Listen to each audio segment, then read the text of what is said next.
There have been so many devices that have been coming out recently that I've been trying to find a way of streamlining my content here on the channel. And there's one segment that I feel a lot of you actually are kind of into, even if there are multiple reasons why. It's my top 5 complaints.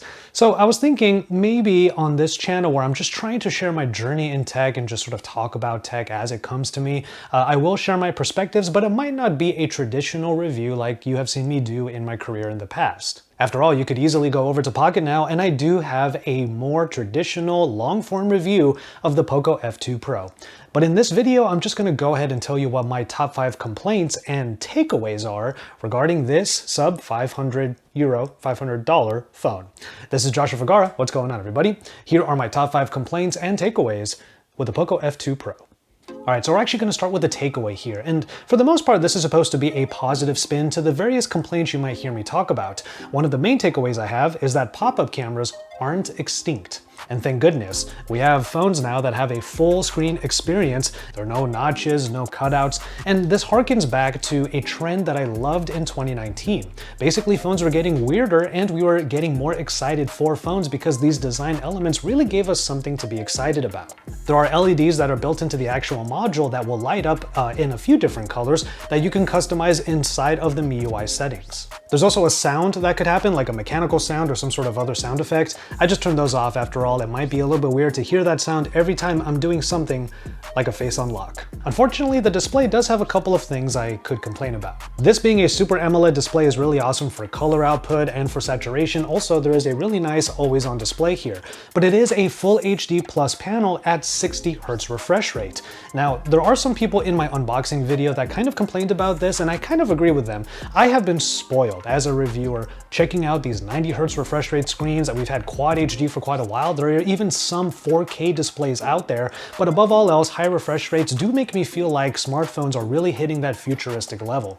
60 Hz refresh rate is not bad, let me be clear. You will still get a great experience out of this Super AMOLED display, but when you put this next to another high refresh rate screen, it does feel a little bit like it's fallen behind a bit. But the fact that I still enjoy the Poco F2 Pro thus far, despite those little complaints, makes it clear to me as a takeaway that high refresh rate screens are not required. Especially since this is a more affordable device compared to other phones that would have those high refresh rate screens. You get a full screen display here, you get full viewing of your content, and that's always going to be appreciated, especially since in 2020, that's not really the norm. And you know what, it wouldn't matter if you had a high refresh rate screen if the performance wasn't all that great. And for a phone under €500, one of the main takeaways here is that the phone has big performance for that smaller price. You get the Snapdragon 865 on here, which of course is going to be perfect for things like mobile gaming, and also you'll have 5G on here, so if you do want to have the latest and greatest as far as specifications are concerned, well, you get it here in a phone that's under €500. You also get some enhancements based on what MIUI provides. Certain settings like the game turbo mode. Performance might be a little bit relative, but I still think that I have plenty of good times with the 6GB RAM and the 128GB of onboard storage. As far as other features are concerned though, up here on top you still get a headphone jack, which is great, especially for gaming, so you can keep it charged up while gaming, and you even get an IR blaster on here. The only place that might be a little bit odd for me when it comes to the spec sheet or the feature list is the lack of wireless charging. Now the battery is plenty large at 4700 mAh, and also you can get it charged up fairly quickly at 30 watts. It's not going to be like 65 or something higher than that. But since we're in this like stay at home, shelter at home, work at home lifestyle right now, I have to admit that I am into wireless charging more than ever. Right here at my desk, I used to have a wireless charging stand right here that still had the phone up at a certain angle so I could use it whenever notifications come in.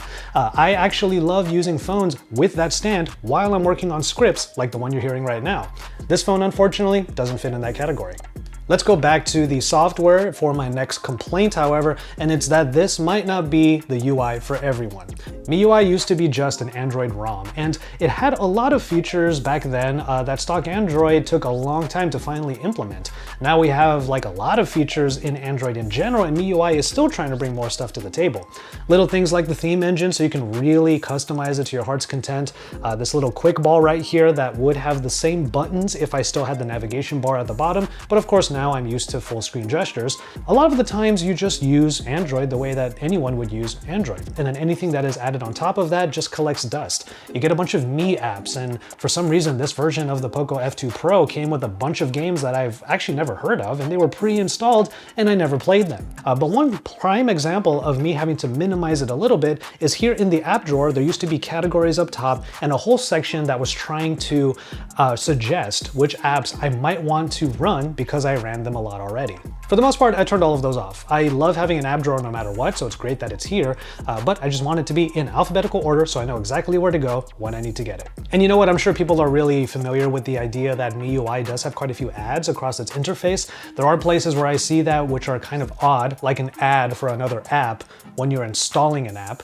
And that's because MIUI has its own security level, so every time you install something, even from the Google Play Store, it has to do an extra check, but also has to show you an ad.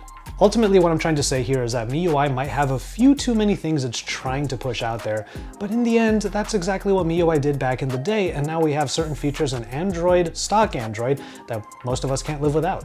And now we can get to the cameras, and I didn't really touch on this before, but we have a 4-camera setup here on the back that looks exactly like the Redmi K30 Pro. Not too big a deal. It still looks good, especially with the shiny backing here. I got the white edition, of course, but these 4 cameras try to bring a lot of functionality to the table.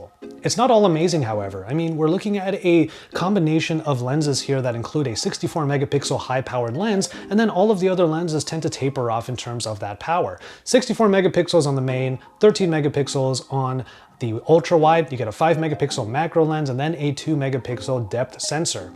By the way, that front-facing camera is a 20 megapixel shooter that does a pretty good job. And of course, when it comes to these Asian phones, one of the main stories here is just how powerful beauty mode can be.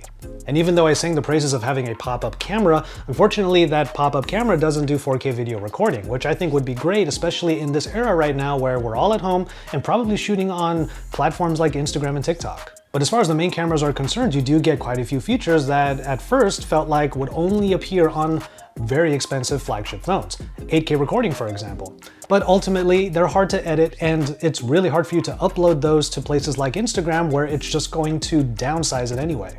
The thing about video though, and this is something I noticed mostly when shooting in 8K, is that the autofocus tends to really jump and search a little bit too much. It's got this jumpy thing going on there, and it's kind of a dead giveaway when it comes to smartphone videos. You know you're shooting with a smartphone if certain things like the focus or the exposure just won't stay put. 4K recording basically across the 2 main sensors is still great. Wide angle video looks pretty good, and it's still really nice to have a wide angle rather than a telephoto in my opinion, because it immediately adds a little bit more drama. As far as photos are concerned though, you can still do a 2x zoom without too much loss in quality, and I did get some good photos that way. But this is where you might have a complaint because zoom is just not a priority for the Poco F2 Pro. On top of that, it's still debatable whether or not a macro lens is ultimately that useful. Now, it does look pretty good compared to other macro lenses that are like 2 megapixels, but still, tell me what you think in the comments. So there are some fun things to be had with this camera package, but I couldn't shake the feeling that this felt like a camera package we've seen before.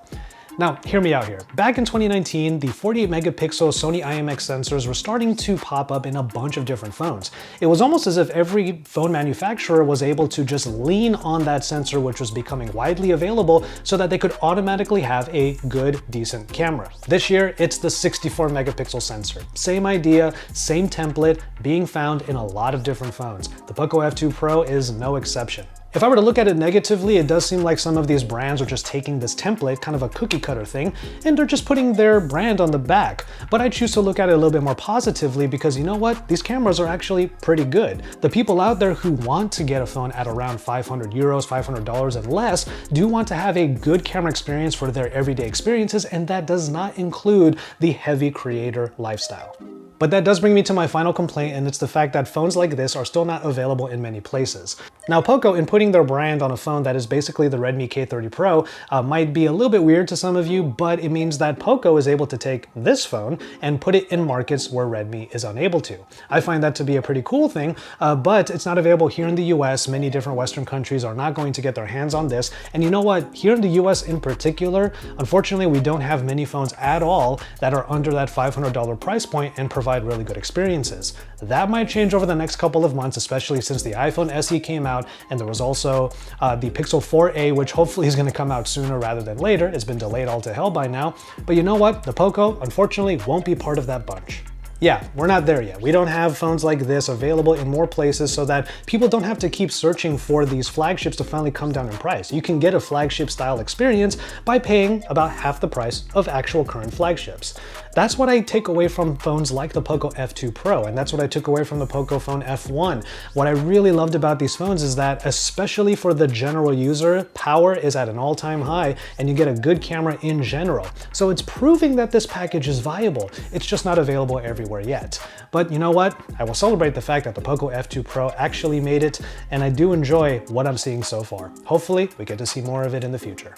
And so there you have it, 10 main points, 5 complaints, and 5 takeaways with the Poco F2 Pro.